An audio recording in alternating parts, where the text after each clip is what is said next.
안녕하세요. 혼자서 딸 하나를 키우고 있는 30대 중반의 여성입니다.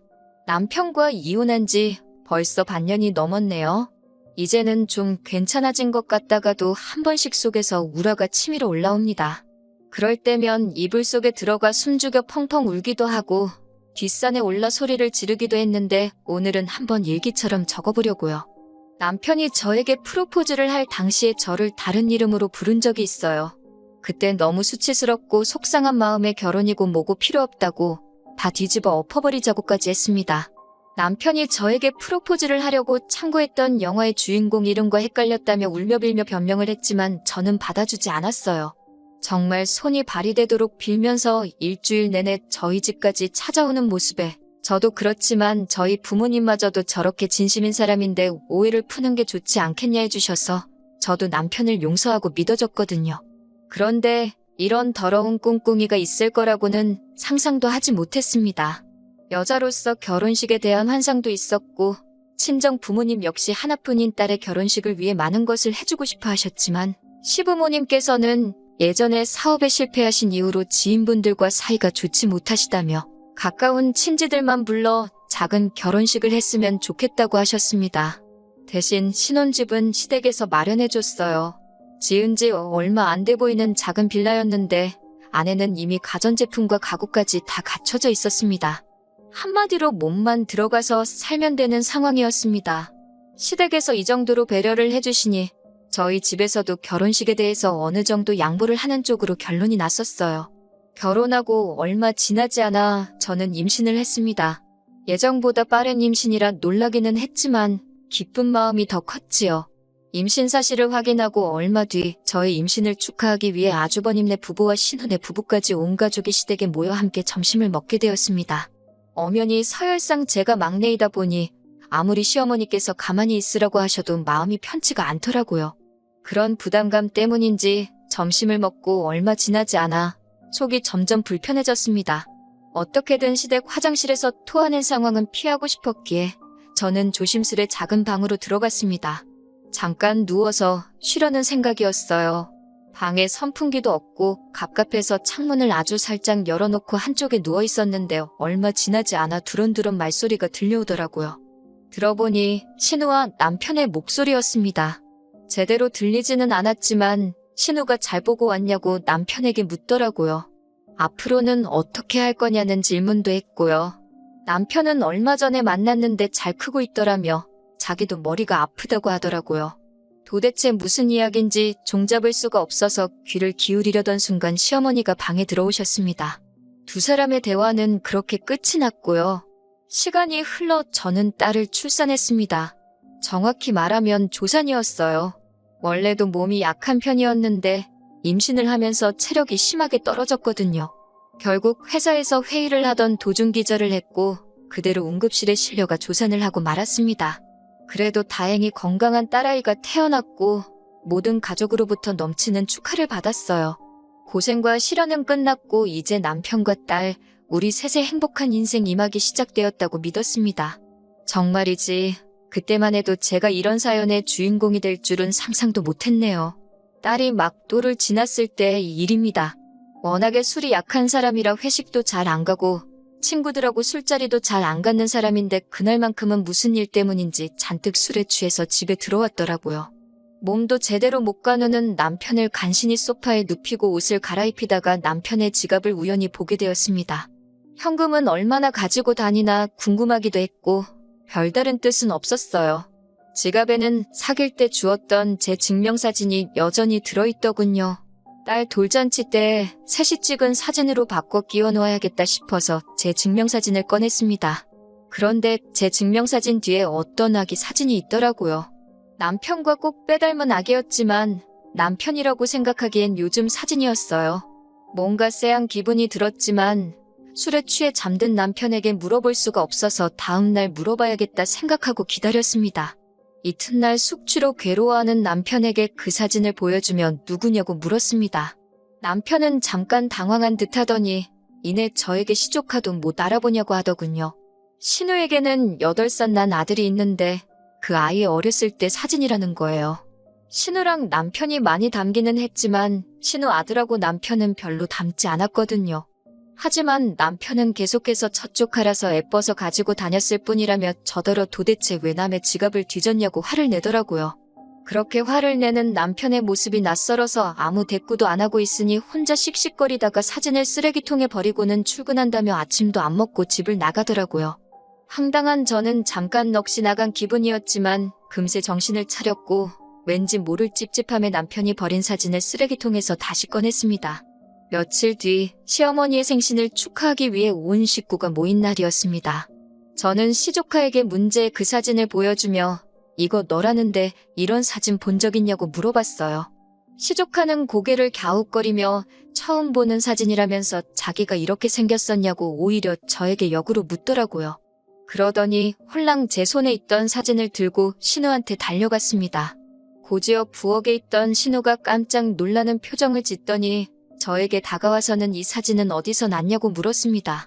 남편 지갑에서 찾았다니까 신우는 혼잣말처럼 미쳐서를 몇 번 되뇌이더니 이건 자기 아들 사진이 맞다며 자기가 가져간다고 하더군요. 본인 아들 사진이라는데 안 준다고 할 수도 없더라고요. 그리고 시간이 흘러 딸이 두돌이 되었을 때입니다. 저는 원래부터 하나만 낳아 잘 키우자는 주의였기에 둘째를 갖는 건 생각조차 해본 적이 없었어요. 그런데 남편이 어느 날 갑자기 입양 이야기를 꺼내더라고요. 외동으로 키우면 딸이 너무 외롭지 않겠냐는 둥, 이기적으로 자랄지도 모른다는 둥, 말도 안 되는 핑계를 대면서 저를 설득하려고 들었습니다. 저는 머리 검은 짐승은 거두는 게 아니라는 말도 모르냐면서 당연히 안 된다고 했습니다. 그러자 시어머니까지 나서선 너희가 돈이 없는 것도 아니고 불쌍한 애 걷어서 새로운 삶을 살게 해주면 얼마나 의미 있는 일이냐며 자꾸 입양하기를 강요하시더라고요. 그렇게 한 2주 가까운 시간 동안 사람을 얼마나 볶아대는지 정말 노이로제에 걸릴 지경이었습니다. 입양에 집착하는 남편과 시어머니를 보고 있으니 자꾸 기분 나쁜 생각이 들었습니다.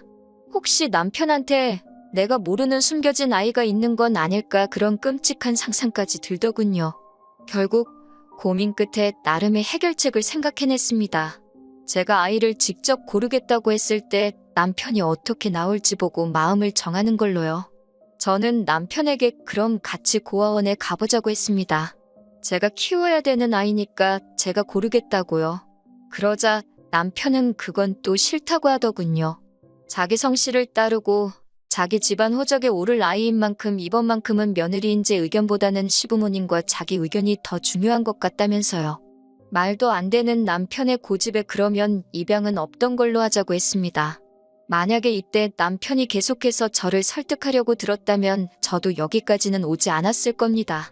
그 무렵에 이미 남편과의 관계를 정리하는 쪽으로 결론을 내렸을 수도 있고요. 하지만 남편은 제가 입양은 없었던 걸로 하자니까 순순히 그러자고 자기도 사실은 내키지 않았다며 한 발 뺐습니다. 그런 남편의 모습에 저는 솔직히 안도감까지 느꼈습니다. 정말로 자기 자식이었다면 그렇게 쉽게 포기할 리 없다는 확신이 있었으니까요. 그렇게 다시 아무 일도 없었던 듯이 평화로운 날들이 흘러갔습니다. 딸은 쑥쑥 자랐고 어느덧 3번째 생일을 앞두고 있었던 때였어요. 남편은 갑자기 출장에 잡혔다며 내일 모레 이틀 정도 집을 비워야 할 것 같다고 하더군요. 남편에게 말은 안 했지만 모처럼 친정어머니가 아이를 봐준다고 하셔서 둘이 영화라도 보러 갈까 생각하고 있었는데 내심 서운한 마음이 들었습니다. 사실 그 무렵 남편이 예전 같지 않았거든요. 집에서 아이를 키우다 보니 신경을 쓰려고 해도 어느샌가 옷이 더럽혀져서 점점 후줄근하고 편한 복장을 하게 되더라고요. 그런 저를 보고 하루는 남편이 인상을 있는 대로 찡그리면서 너랑은 둘째는 못 갖겠다 이러는 거예요. 앞에서도 말씀드렸다시피 저는 둘째를 갖고 싶은 마음이 전혀 없었지만 남편이 뜬금없이 둘째 이야기를 꺼내기에 제가 왜? 라고 물었습니다. 그랬더니 제가 여자로 안 보인다며 혀를 차더라고요. 자존심이 너무 상했지만 수치스러워서 주변 사람들에겐 차마 말도 못하겠더라고요. 결국 속으로 참아내다가 친정어머니한테 이야기를 하니 당신이 손녀를 봐준다고 남편이랑 모처럼 오붓하게 좋은 시간을 보내보라고 하신 거였거든요. 그런데 남편이 출장을 간다고 하니 힘이 팍 셌지요. 저는 친정어머니한테 손녀 안 봐주셔도 될 것 같다며 출장 소식을 전했습니다. 그러자 친정어머니는 더 잘된 일 아니냐며 이참에 당신이 이틀이고 3일이고 봐줄 테니 출장을 따라가 보라고 하시더군요. 남편이 일하는 동안엔 호텔에서 쉬다가 저녁에는 둘이 좋은 시간 보내면 되는 거 아니냐고요. 듣고 보니 그럴듯한 계획 같았습니다. 그날 밤 퇴근한 남편을 살며시 떠봤습니다. 그런데 생각지 못한 남편의 반응에 저는 너무 충격을 받았습니다. 남편은 자기가 지금 놀러 가냐면서 한 푼이라도 더 벌어오려고 아둥바둥 사는데 무슨 속편한 소리냐고 고함을 치더라고요. 장모님도 생각이 있으신 거냐면서 한숨을 팍 내쉬는데 저 때문에 친정어머니가 사위한테 무시를 당한 것 같아서 죄송스럽고 속도 상하고 그랬어요. 그리고 이튿날 출장을 간다는 남편은 이상하리만치 기분이 좋아 보였습니다. 평소답지 않게 콧노래를 부르고 멋도 한껏 부리더라고요. 제가 지금 출장 가는 거 맞아? 놀러 가는 사람 같은데 라며 의심스러운 눈빛을 보내자 남편은 즐거운 기분으로 일하려는데 왜 초를 치냐고 짜증스럽게 대꾸하더라고요. 저도 더는 남편이랑 말도 섞기 싫어서 마음대로 하라고 한마디 싸붙이곤 가던지 말던지 내버려뒀습니다. 남편이 출장을 간 그날 저녁이었습니다. 딸 얼굴이 붉게 달아올라 있었어요.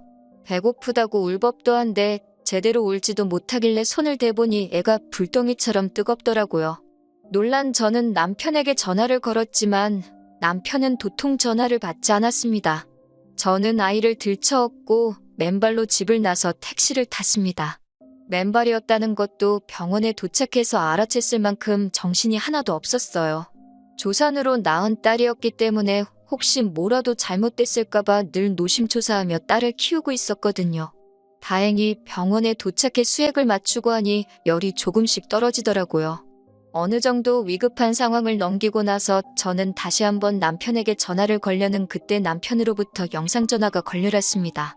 전화를 받으니 남편이 아니라 웬 남자아이가 화면에 나타나더군요. 황당해서 넌 누구냐고 물으니 아이도 놀랐는지 아빠를 외치더라고요. 곧 이어 낯익은 목소리가 전화기 너머로 들려왔습니다. 남편이었어요. 남편은 너무 자연스럽게 왜 그러냐며 아이에게 대꾸를 해주고 있었어요. 손이 덜덜 떨려서 금방이라도 핸드폰을 놓칠 것만 같았고 그 순간 어떤 여자가 제 남편에게 자기야 하고 부르더라고요. 곧 남편의 얼굴이 화면에 떴고 남편은 정말 크게 놀란 듯 전화를 끊어버렸습니다. 10분 정도 흘렀을까 남편에게 다시 전화가 걸려왔지만 저는 도저히 받을 용기가 나지 않았어요. 그리고 이틀 동안 출장으로 집을 비울거라던 남편은 이튿날 아침 집에 돌아왔어요. 남편은 제 눈치를 살피더니 아무것도 안 물어보냐고 묻더라고요. 남편에게 지금 무엇을 물어본들 정직하게 대답해 줄 것 같지 않았기에 저는 남편을 한번 힐끗 바라보고는 아무 말도 하지 않았습니다. 철저하게 무시해버렸어요. 남편은 그런 저에게 애걸복걸을 하며 무슨 말이라도 해달라고 하길래 당신 애가 맞냐고 물었습니다. 지금부터 하나도 속이지 말고 사실대로 말하라고. 거기에 따라서 내 결론도 달라진다고요. 남편은 저와 만나기 1년 전에 사실혼 관계로 지내던 여자가 있었다고 해요. 하지만 시댁에서 워낙에 그 여자를 탐탁지 않아 해서 결국 혼인신고도 못한 상태로 살다가 그대로 헤어지게 되었답니다. 당시 여자 뱃속에는 이미 아이가 자라고 있었는데 남편에게 말을 해주지 않았대요. 그렇게 여자와 헤어지고 얼마 지나지 않아 저를 만나게 되었고 저에게 프로포즈를 하기 며칠 전 그 여자에게 연락이 와서 한번 만나게 되었답니다. 여자는 그때 아이를 데리고 나와 남편에게 당신 아이라고 말을 했고요. 남편은 믿을 수 없었기에 친자검사까지 했고 그 결과는 99.99% 일치였다고 했어요. 남편은 점점 차분한 목소리로 평정을 되찾아가며 저에게 하나씩 고백하고 있었습니다. 그런데 지금 그 여자가 재혼을 하고 싶다면서 지금까지 자기가 아이를 키웠으니 그 시간만큼 이번엔 남편더러 아이를 키우라고 했다는군요.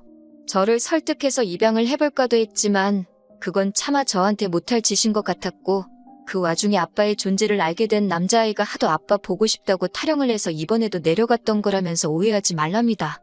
그 여자와는 더 이상 아무 사이도 아니라고요. 하지만 남편 말을 고지고대로 믿을 수는 없었지요. 저는 왜 처음부터 솔직하게 말하지 않았냐고 물었고 남편은 그랬다면 제가 자기와 결혼했겠냐면서 저를 포기할 수 없었답니다. 사실 남편의 말에 거짓이 있든 없든 더 이상 저는 관심이 없었어요. 마지막으로 혹시 당신 말고 시댁 식구들 모두 이 일을 알고 있냐고 물으니 묵묵부답이더군요. 모두가 한마음 한뜻으로 저를 바보 취급한 거나 마찬가지라고 제가 울분을 토하니 다들 저에게 상처를 주기 싫어서 그런 거랍니다.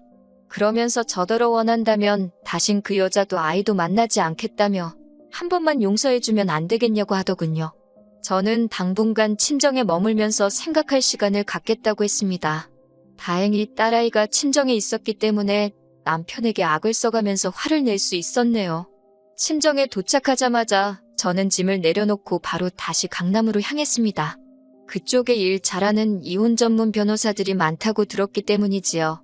다행히 저와 상담을 진행해주신 변호사께서 이건 남편이 고의로 속였기 때문에 이혼이 아니라 혼인무효 소송을 해야 한다고 하더군요. 제가 이길 가능성이 상당히 높고 위자료도 받을 수 있으며 양육권도 가져오자고 희망을 주셨습니다. 다행히 저는 친구나 가족들과 주고받은 이야기를 잘 지우는 편이 아니에요. 핸드폰을 뒤져보니 사귈 때부터 자기가 혼자임을 강조한 남편의 문자 메시지부터 그 여자랑 주고받은 아들에 대한 양육 이야기까지 증거가 수두룩 빽빽이더군요. 덕분에 6개월 만에 남편과의 악연을 정리할 수 있었습니다. 게다가 딸에 대한 양육비와 별개로 위자료도 2,500을 받아낼 수 있었습니다. 딸아이가 혼인 후에 출생아가 된 점은 가슴에 사무칠 만큼 속상했지만 딸도 언젠가는 이 엄마의 마음을 이해해 주리라 믿는 수밖에 없었네요. 남편은 지금도 미안하다고 종종 사과의 뜻을 담은 장문의 문자를 보내오곤 합니다. 자기에게 영원한 사랑은 저 하나뿐이라면서 언제든 용서가 되면 돌아와 달라고요. 제가 여자로 보이지 않는다고 하자마자 그 여자랑 알콩달콩 두 집 살림 해가며 지내놓고는 거짓말을 하려거든 입에 침이나 바르고 하라고 한마디 해줬네요. 처음부터 자식이 있는 사실을 숨기고 제게 접근했으면서 결혼하고 나서 그 애까지 키워달라면 제가 좋다구나 키워줄 거라 생각했냐고. 마음 같아서는 그 여자고 당신이고 내 눈앞에서 머리채를 다 뽑아버려도 시원찮을 판인데 이 정도에서 끝내주는 걸 고마워하라고 한마디 했어요. 우리 딸아이 양육비 하루라도 늦게 보내주기만 해보라고. 내가 어떻게 나올지 궁금하면 한번 그렇게 해보라고 울음장을 놓으니 그제서야 그 입을 다물더군요. 나는 그 여자랑 다를 거라고. 내 배불러 낳은 자식 당신에게 보여줄 생각은 없다고 했습니다. 아이가 어느 정도 자라서 친부에 대해서 궁금하다 물으면 그때 가서 다시 생각해보겠다고요. 온 가족이 합심해서 저를 속여놓고선 이제와 진실을 알게 되었으니 어쩔 수 없다고 이해해달라는 건 너무 큰 욕심이지 않을까 싶네요. 입양하자는 말을 꺼냈을 때 검은 머리 짐승은 거두는 게 아니라고 제가 말했지만 검은 머리 짐승은 아이가 아니라 남편, 그리고 그 사실을 속인 시댁이 아닌가 싶네요. 그래도 마지막에 하고 싶은 말은 다 쏟아냈으니 속이라도 조금 후련합니다.